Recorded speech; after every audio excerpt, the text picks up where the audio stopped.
माझं वय 90 आहे. मला राज ठाकरेशीचा अभिमान आहे. अहो कसं भाजपने कसले कोण काढा यांना बाहेर आणि आपली शिवसैनिकांना आपला शेवटी बाळ ठाकरे. अहो उद्धव ठाकरे काय केलं फक्त साधा मनुष्य पण राज ठाकरे साथ आहे लक्षात ठेवा. आज आमच्यासाठी एक सणाचा दिवस आहे. सण साजरा करतोय सण म्हणजे असं की दोन बंधू एकत्र आले तो लय मोठा आनंद. दिवाळी दसरा असं 100% बदल घडेल. का असं वाटतं? दोघं भाऊ एकत्र आलेले आहेत, बदल घडेल. रस्त्यांचे कामं झालेले नाहीयेत आणि बऱ्यापैकी विकास झालेला नाहीये. जेवढा राज ठाकरे साहेब ज्यावेळेस इथे होते त्यावेळेस त्यांनी जो विकास केला तो खूप सुंदर आणि खूप छान विकास केलेला आहे. तर आम्हाला परत राज ठाकरे साहेबच पाहिजे नाशिकसाठी. फडणवीस साहेबांनी खरं तर दत्तक घेतलंच नाही नाशिकमध्ये कुठल्याच प्रकारची सुधारणा झालेली नाही आतापर्यंत आणि मला वाटत नाही यापुढे होईल म्हणून. प्रत्येक ठिकाणी भाजपाचे नेते आमच्याकडे पैसे काय वाटतात, फोडाफोडीचे राजकारण काय चालू एवढंच ऐकतो आम्ही सामान्य नागरिक आमच्या डोळ्यांनी बघतोय पण काही करू शकत नाही अशी स्थिती आहे आमच्या नाशिकची.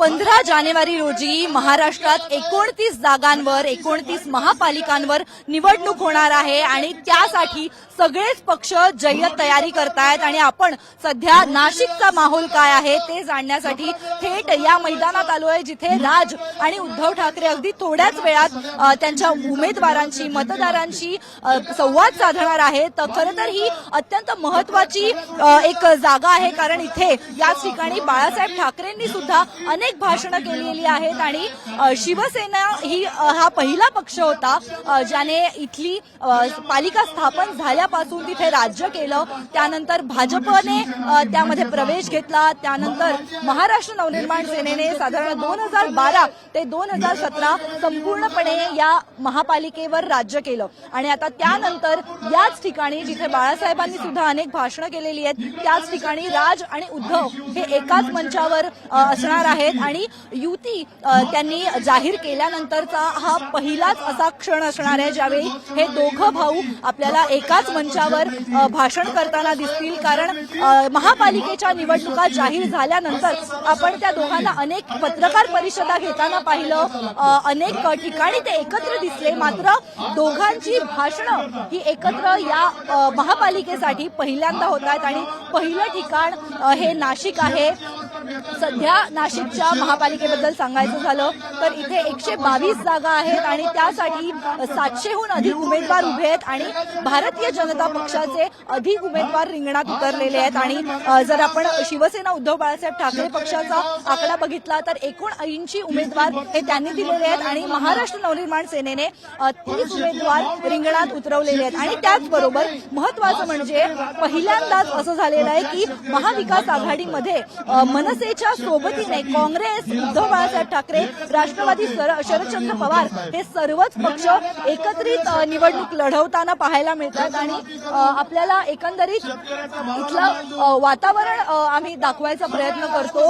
असंख्य लोकांची गर्दी इथे जमलेली आहे आणि आपण बघू शकतो संपूर्ण मैदान हे पूर्णपणे भरलेलं आहे आणि काही लोकांशी सुद्धा आपण बोलण्याचा प्रयत्न करूया.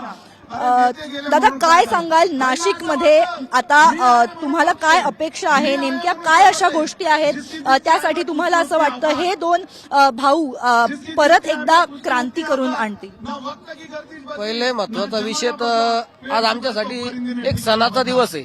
सण साजरा करतोय सण म्हणजे असं की दोन बंधू एकत्र आले तो लय मोठा आनंद. दिवाळी दसरा असं आणि त्याच्यानंतर जर कधी बघितलं तर विकासाचा जो मुद्दा आहे तो विकास या बीजेपी सरकारमध्ये नाहीये.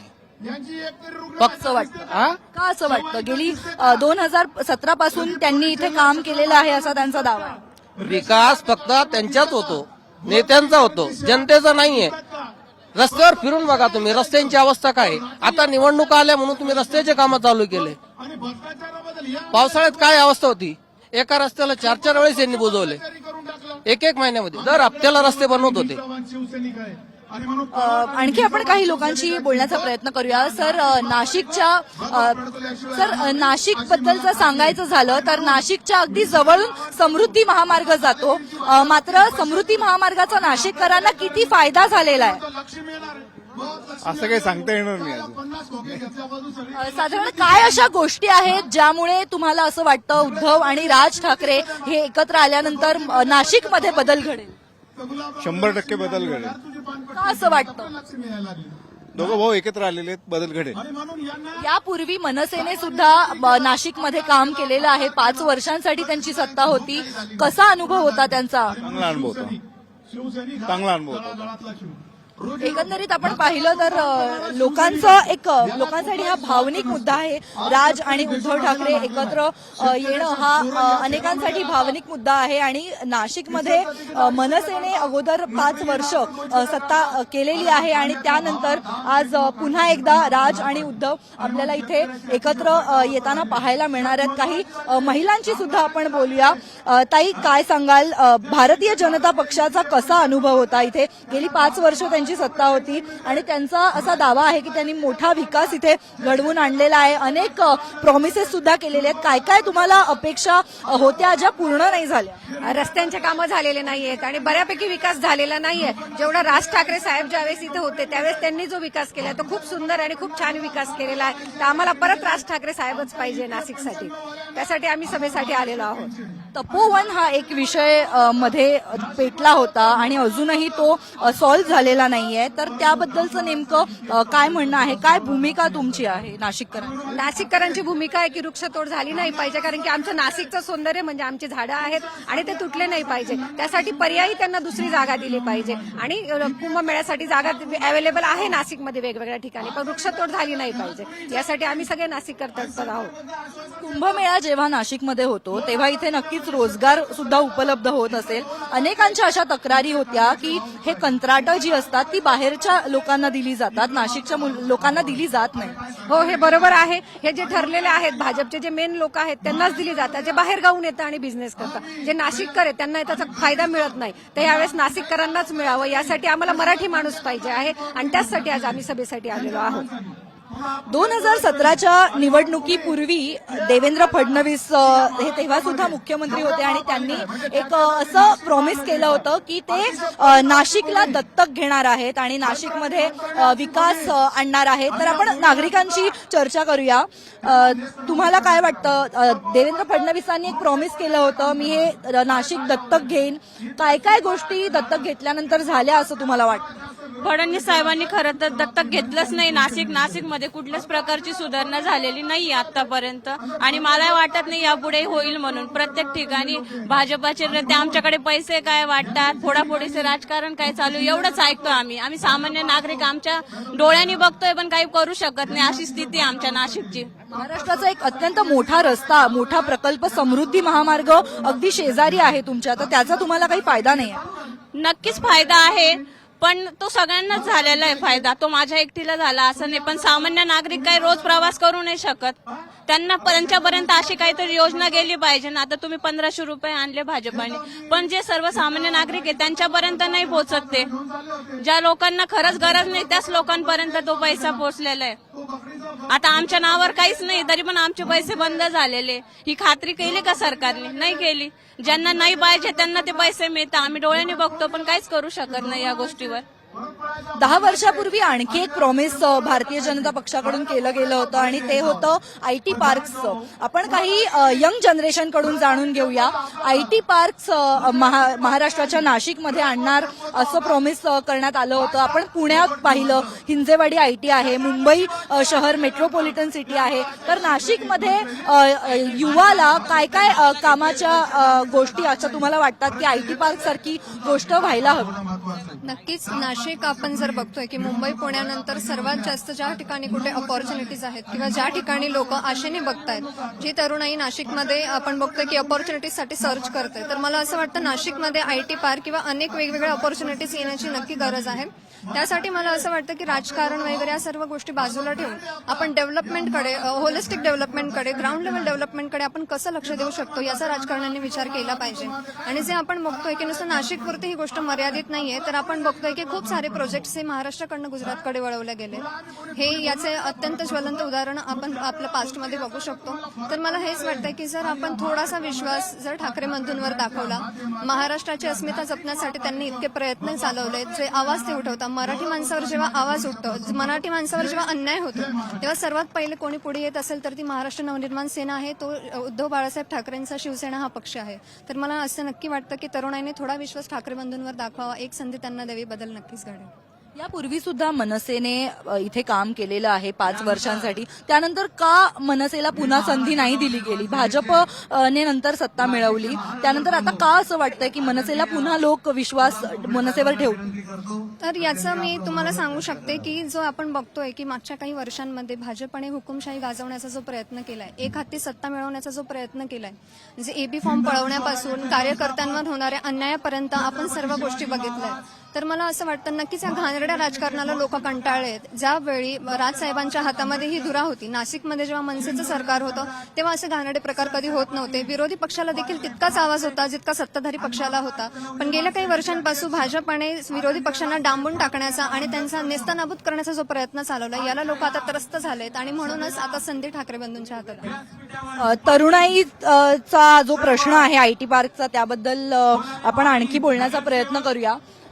काय तुमचा अनुभव होता आयटी, म्हणजे तुम्हाला जर इन्कम ह्याच्यामध्ये आयटी फील्डमध्ये काही काम करायचं असेल तर तुम्हाला कुठपर्यंत जावं लागतं? मॅडम, हा आयटी पार्क हा मुद्दा फक्त आश्वासन दिलेलं आहे. 5 वर्षापासून आयटी पार्क हे घेऊन येत आहे, फक्त भाजप सरकार फसवण्याचं काम करते. अजूनपर्यंत आयटी पार्क हे फक्त नावाला सांगले जात आहे. यांना फक्त कुंभमेळ्याचे 5,000 कोटी खायचे म्हणून यांनी हे पैसे देऊन फोडाफोडीचा पक्ष चालू केला. हा भाजप पक्ष हा पोरं पावणारा पक्ष आहे. यांनी सर्व राजकारण पैसे देऊन हे तिकीट निवडून येत आहे. आणि माझं एक म्हणणं आहे, 16 तारखेला हे निवडणुकीचा निकाल लागला पाहिजे. जर 16 तारखेला हा निकाल लागला नाही, यांनी जर ही तारीख पुढे ढकलली तर 100% हा घोटाळा राहील. तर हे निवडणूक आयोगाने हा याच्यावर दखल घेतली पाहिजे, माझं हे म्हणणं आहे. असे अनेक मुद्दे आहेत आणि अनेक नागरी समस्या आहेत अशा, ज्यासाठी आता नाशिककरांचं असं म्हणणं आहे की पुन्हा एकदा राज ठाकरे यांना संधी देणं गरजेचं आहे. आणि यावेळी सोबत उद्धव ठाकरे सुद्धा असणार आहेत त्यांच्यासोबत. नक्कीच हा एक भावनिक मुद्दा आहे. ताई, 2 भाऊ आज पहिल्यांदा महाराष्ट्राला संबोधन करणार आहेत आणि नाशिकपासून सुरुवात करतायत. महापालिकेच्या या निवडणुकाचं बिगुल इथून वाजतंय दोघांसाठी. काय ऐकायला तुम्हाला आवडेल आणि काय अशी अपेक्षा आहे राज ठाकरे आणि उद्धव ठाकरेंकडून? आज जर आपण बघितलं, ही पहिली सभा आहे आणि 20 वर्षानंतर उद्धव बाळासाहेब ठाकरे आणि राजसाहेब ठाकरे एकत्र येत आहेत. आमच्यासाठी खूप आनंदाची गोष्ट आहे. आपण जर बघतो तर लोकशाहीचा उत्सव आज आपण बघत असतो, पण आज आपल्याला जर बघितलं तर लोकशाही न दिसता हुकुमशाही दिसते. आजचं वातावरण आपण बघितलं तर खूप भयानक आहे. तर 2 भाऊ जेव्हा एकत्र येत आहेत, आज ही इथं खूप मोठी सभा आज या ठिकाणी आयोजित केलेली आहे. आणि 16 तारखेला नक्कीच मनसे आणि शिवसेना यांचाच गुलाल असणार आहे आणि यांचेच लोक निवडून येणार आहे. कारण आज आपण बघितलं, शेतकरी लोक खूप नाराज आहे. आज शेतकरी जर म्हटलं तर कृषीप्रधान देश आहे आपला, आणि आज शेतकऱ्यांना इतकी मोठी म्हणजे नैसर्गिक हे आली, आपत्ती आली, पिकं शेतकऱ्यांची वाहून गेले, पण सरकारकडनं कुठल्याही प्रकारची या लोकांना मदत मिळालेली नाहीये.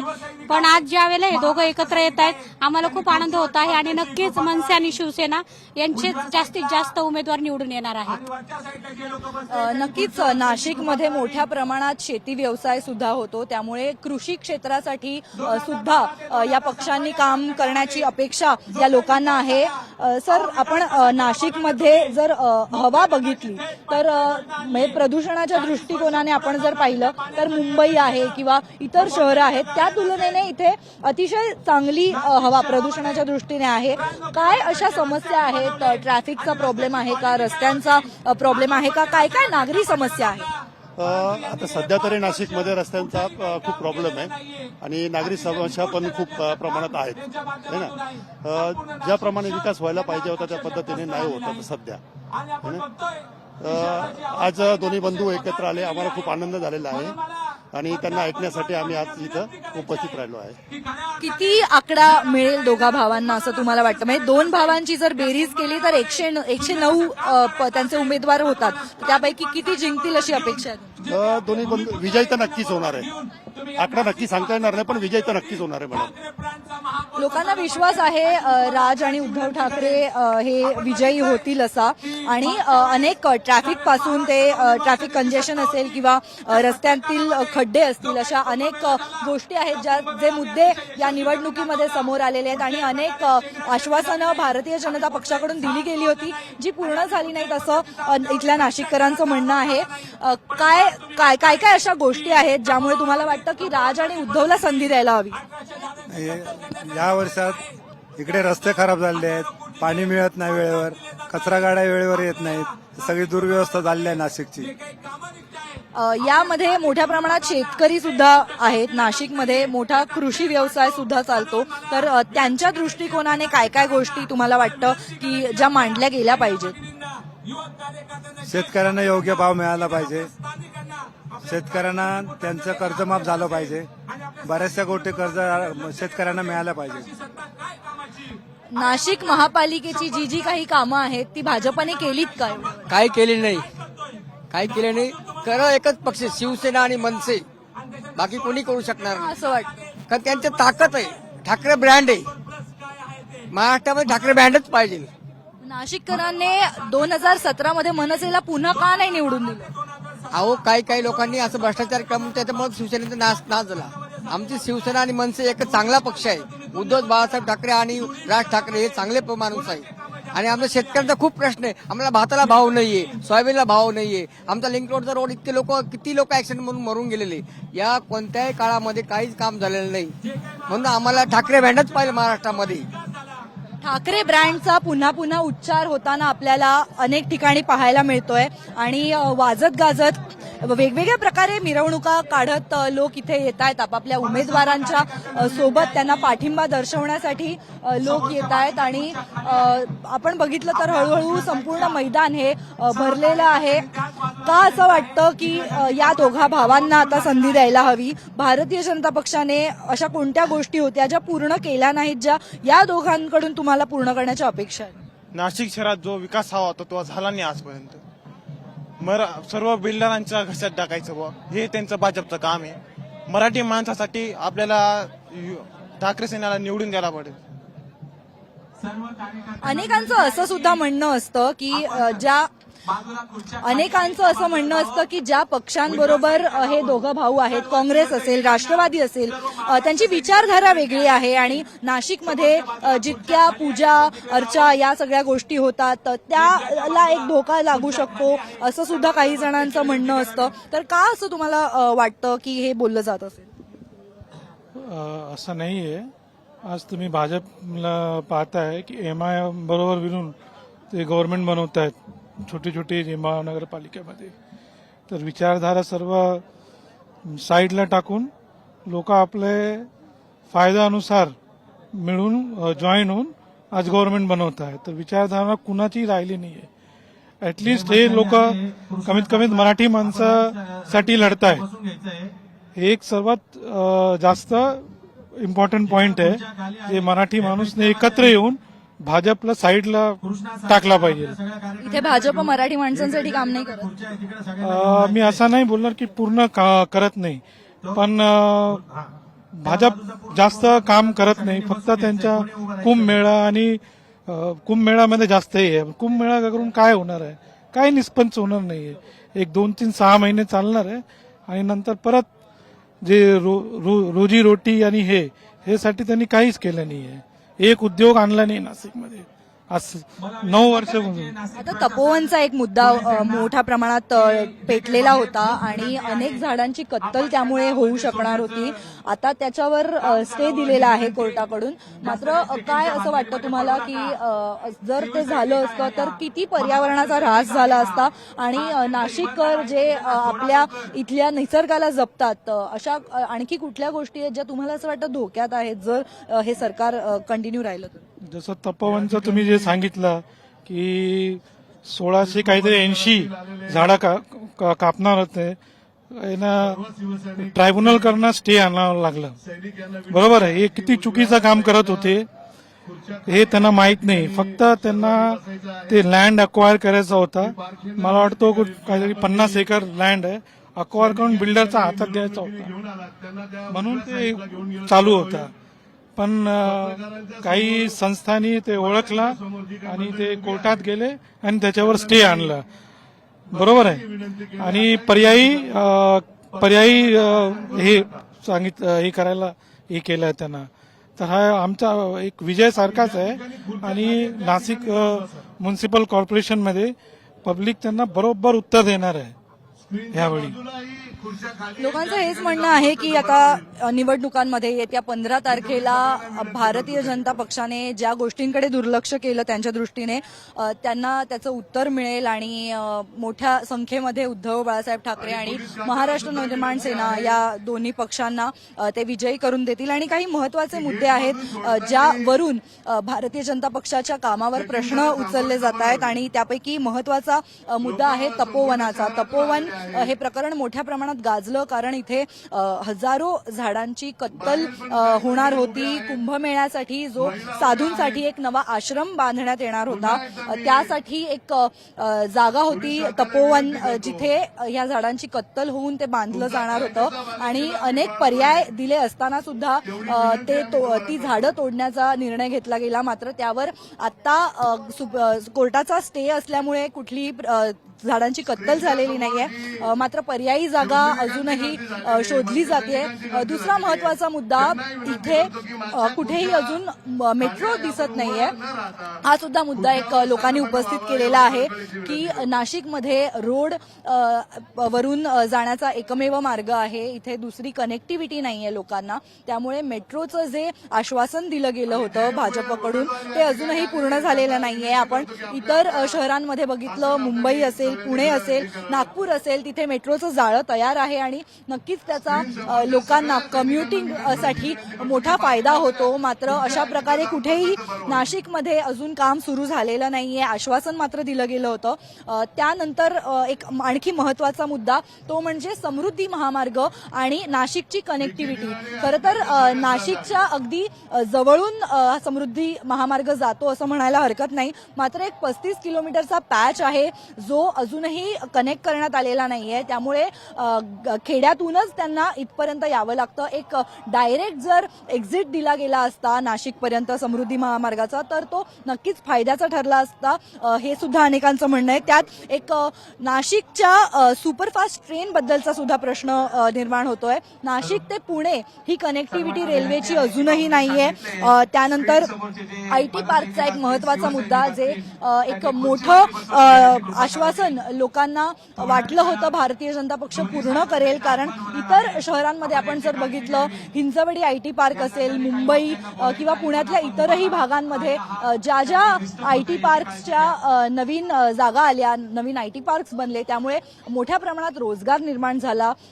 शिक्षणासाठी किंवा नोकरीसाठी अनेकांना तिथे संधी उपलब्ध झाली. आणि त्याचप्रमाणे आता नाशिकमध्ये सुद्धा तरुणाईसाठी असं काहीतरी करावं अशी लोकांची अपेक्षा आहे. आणि अशा असंख्य गोष्टी आहेत ज्यामुळे आता हे सवाल उचलले जात आहेत आणि त्यामुळेच आता लोकांना भाजप कडून सुद्धा ज्या अपेक्षा होत्या ज्या पूर्ण झाल्या नाहीत त्या आता कदाचित उद्धव आणि राज ठाकरे पूर्ण करतील अशी त्यांची अपेक्षा आहे. 2012 पासून ते 2017 पर्यंत मनसेनं सत्ता मिळवली होती नाशिकमध्ये. मात्र त्यानंतर पुन्हा पुढच्या निवडणुकीमध्ये महापालिकेच्या नाशिककरांनी भारतीय जनता पक्षाला पुन्हा निवडलं आणि त्यानंतर आता नेमकी सत्ता कोण मिळवणार? पुन्हा एकदा भाजप आपल्या महापालिकेवर झेंडा पुन्हा फडकवणार की आता मनसे आणि उद्धव ठाकरेंच्या शिवसेनेचा झेंडा फडकणार हे महत्वाचं ठरेल. आणि सर्वात महत्वाचं म्हणजे ही आजची सभा अत्यंत महत्वाची महाराष्ट्राच्या दृष्टिकोनाने आहे. कारण युती जाहीर केल्यानंतर पहिल्यांदा दोघं भाऊ आपल्याला एकाच मंचावर उपस्थित असताना दिसणार आहेत आणि नाशिकपासून त्यांनी या प्रचाराची सुरुवात केलेली आहे. नक्कीच पूर्ण महाराष्ट्रामध्ये दोघं भाऊ इंडिव्हिज्युअली सुद्धा वेगवेगळ्या ठिकाणी सभा घेत आहेत. मात्र आज पहिल्यांदाच या एकाच ठिकाणी एकाच मंचावर दोघं भाऊ आपल्याला दिसणार आहेत आणि इथले मुद्दे नक्कीच वेगळे आहेत. इतर राज्यांमध्ये इतर शहरांमध्ये जसं मुंबईमध्ये मराठी माणसाचा एक मुद्दा आहे, पुण्यामध्ये इतर काही गोष्टी आहेत, तसं नाशिकचे असंख्य सिव्हिक प्रॉब्लेम्स आहेत ज्याकडून निवडून आता नाशिककर संतप्त आहेत असं लोकांचं म्हणणं आहे. आणि त्यानंतर आता राज आणि उद्धव यांची युती कितपत फायद्याची ठरते हे येत्या निवडणुकांमध्ये कळेल. आणि आज भारतीय जनता पक्षाकडून सुद्धा एक मोठी रोड रॅली काढण्यात आली आणि त्यानंतर आता या मैदानामध्ये राज आणि उद्धव यांना ऐकण्यासाठी इथे हजारोंची गर्दी जमलेली आहे. आणि मशाल जी उद्धव ठाकरेंच्या शिवसेनेची एक त्यांची निशाणी आहे ती सुद्धा इथे आणण्यात आलेली आहे. आणि आपण अनेक वेळा पाहिलंय की या चिन्हासाठी सुद्धा शिवसेनेला काय काय गोष्टींना सामोरं जावं लागलं. आणि एकंदरीतच पक्ष फुटल्यानंतर शिवसेना पक्ष फुटल्यानंतरची ही पहिली महापालिका निवडणूक आहे. आणि त्यामुळे लोकांना नेमकं काय अपेक्षित आहे किंवा लोक खरंच उद्धव ठाकरेंना पुन्हा एकदा त्याच ताकदीने निवडून आणणार का हा सुद्धा एक सवाल उपस्थित होतो. आणि या मशालीबद्दल आपण या लोकांशीच बोलूयात. दादा, तुम्ही मशाल घेऊन आलात. बाळासाहेब ठाकरेंनी जे चिन्ह निवडलेलं होतं त्या धनुष्य बाणाला आता दुसऱ्या पक्षाला दिलं गेलेलं आहे. एकनाथ शिंदेकडे आता ते धनुष्य बाण आहे. मशाल आणि धनुष्य बाण किती ताकद कशामध्ये आहे? आता सध्या तर मशालीमध्येच जास्त ताकद आहे. का असं वाटतं? मशाल का जास्त ताकद? मग आता सध्या त्यांच्यापाशी नाहीये ना उद्धव बाळासाहेब ठाकरेंपाशी, म्हणून आता सध्या मशालमध्येच जास्त ताकद आहे. महाराष्ट्रात आमदार आणि इतरही त्यांची संख्या जास्त आहे. तरी आमची मशालच ताकदवर आहे. का असं वाटतं बाळासाहेब ठाकरेंनंतर उद्धव ठाकरेच ते विचार पुढे नेतील? कारण एकनाथ शिंदेचं म्हणणं आहे की त्यांनी विचारांची तडजोड केली, त्यांनी दुसरी विचारधारा धारण केली. तुम्हाला का असं वाटतं उद्धव ठाकरेंसोबत राहा? आम्हाला आमच्या मनाने वाटतं की आम्हाला यांच्या सोबतच राहायचं आणि मशाललाच ताकदवर सिद्ध करायचं आहे. नाशिकमध्ये अशा काय काय गोष्टी आहेत ज्या तुमच्या दृष्टिकोनाने तक्रारी आहेत? नाशिकमध्ये आमदार नगरसेवक जर आपले मशालचे असले तर 100% काहीतरी नवीन असं चांगलं हे होईल.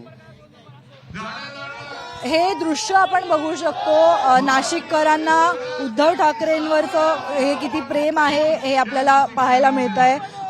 जळती मशाल सगळ्यांच्या हातात आहे. दादा, काय काय मुद्दे आहेत महापालिकेचे जे तुम्हाला असं वाटतं पूर्ण व्हायला हवेत आणि गेल्या 5 वर्षात ज्यावर काम नाही झालं? नाही, काम होऊनच नाही राहिलं. खूप म्हणजे हे पैशाचा माज, भाजपला खूप माज आलेला आहे पैशाचा. पैसे देऊन सर्व फोडण्याचे काम चालू आहे आणि सर्वांना दबावात आणण्याचं काम ईडीचे वगैरे ते धाक दाखवून सर्वांना फोडण्याचे काम चालू आहे भाजपचं. ते कुठेतरी थांबायला पाहिजेत. आणि एमडी ड्रग वगैरे हे सर्व भाजपचेच आपले आमदार आहेत, त्यांनी सांभाळलेले सर्व ते पण थांबायला पाहिजेत.